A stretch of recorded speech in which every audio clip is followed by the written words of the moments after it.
So I understand.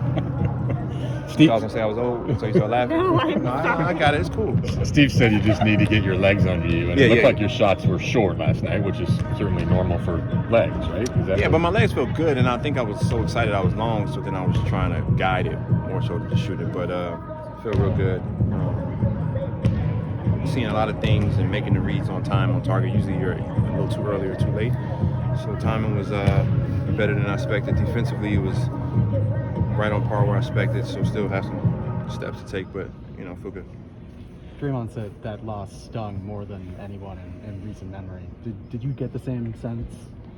Yeah. You never like losing, but I just felt like it was just a weird flow to the game, and we kind of never got our footing. So it was just a lot of frustration on, I think coming to this game, how important it was to get off to the right start of the road trip, and I think we really had our mindsets on winning. You just give Philly a lot of credit. They played a solid brand of basketball, and they seem to have a lot of different guys step up and chip in to get their win. It was good, a solid team win for them, and we just couldn't really get over the hump. It was close all night until late in the fourth, and they just got away from us. So, it's good to have those emotions because you understand how hard it is to win in the NBA, and we've been playing so well. So everyone seems to think it's just stacking up wins, but it's hard to win this league. What do you think about this record? Steph's chasing down and just like the historic nature of it.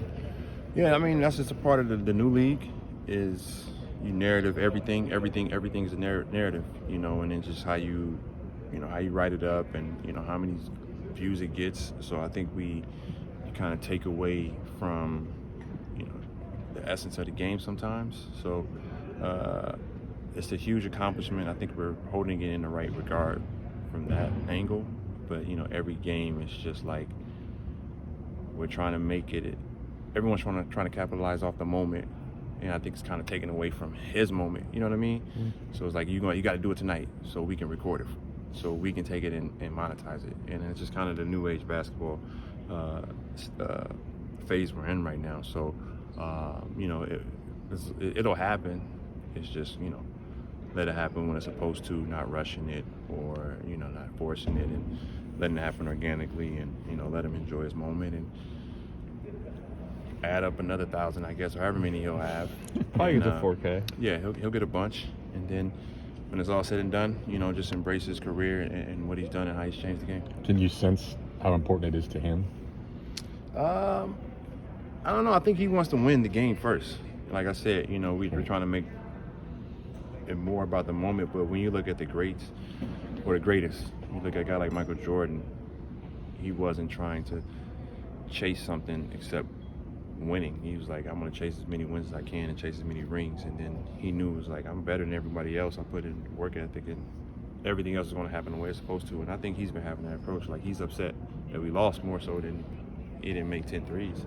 And I think that's, it goes back into the narratives we're trying to build and monetizing off moments outside of winning. That kind of takes away from the game and how the young kids grow and what they're watching, and missing out on the fundamentals of how did he get that many threes. He really worked on small things to now it's adding up. Andre, to your point, how much do you think he just wants this narrative over with now? I don't know. At the same time, you gotta, what comes with the game. What comes with greatness. So you expect it, and it's just part of the territory. And you can embrace that too. But when it's just, it can become overbearing. And I think he's done a phenomenal job throughout his career. From even when he was having his ankle issues, people saying, will he ever, pan out to what we thought he would be, to even going above and beyond the expectations, and then living to those expectations. He's been doing that over time. So he's constantly been doing that. So that's an incredible feat in itself, and just how he's carried himself. He hasn't changed, stayed true to, the foundation that he's had since he was a kid. So that's the best part that I've seen. It's just kind of how he's carried himself through it all. You talked earlier in the season when you guys were winning a bunch of games, like that you guys still need to pay attention to the soft spots and where there might be slippage. You're coming back to this team. It's, you guys probably lost like 2 of 5 or something like that. But what are you seeing right now in areas that maybe need to be corrected? Yeah, well, the season's, as it goes longer in like the middle, you have your dog days, and you know, you got to rely on other guys to bring certain type of energy, and they have to understand their role. And it's like, you know, it's the bench guys, you know, it's 5 or 6 of us. We got so much depth, and we have to understand, like, hey, some nights it may be our night, and other nights it may not be our night, but we got to identify early and often, like, all right, this is a night we need to have that spark.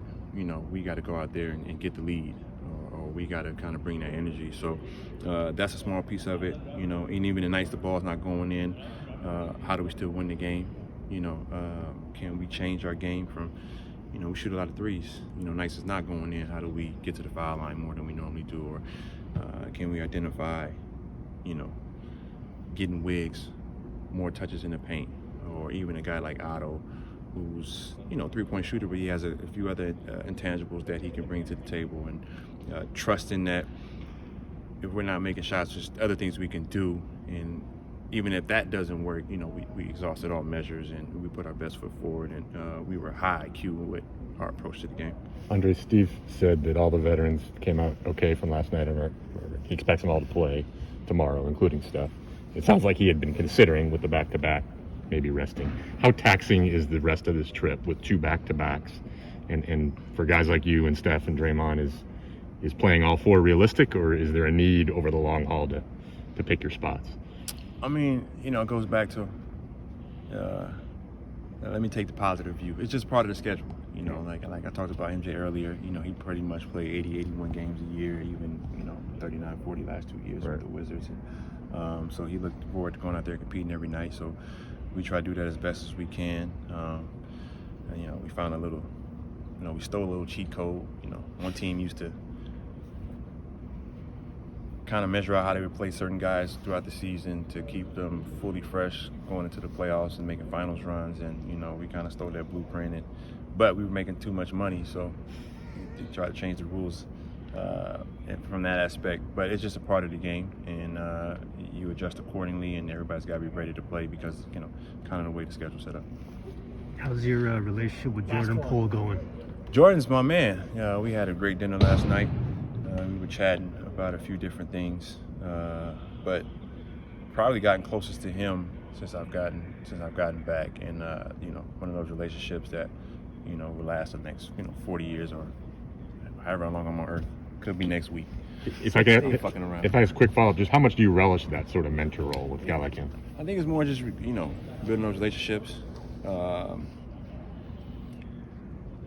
because you see the potential there, and someone saw something that I needed, and they provided that for me, and I see something there that I can help him with, and that's going to make him greater. And, you know, it's not for me, it's for his success, and he'll do the same thing. And, you know, that's how you build that thing we call, you know, group economics, what I call it, generational wealth, not just in financially, but, you know, from a human aspect. Who was your man?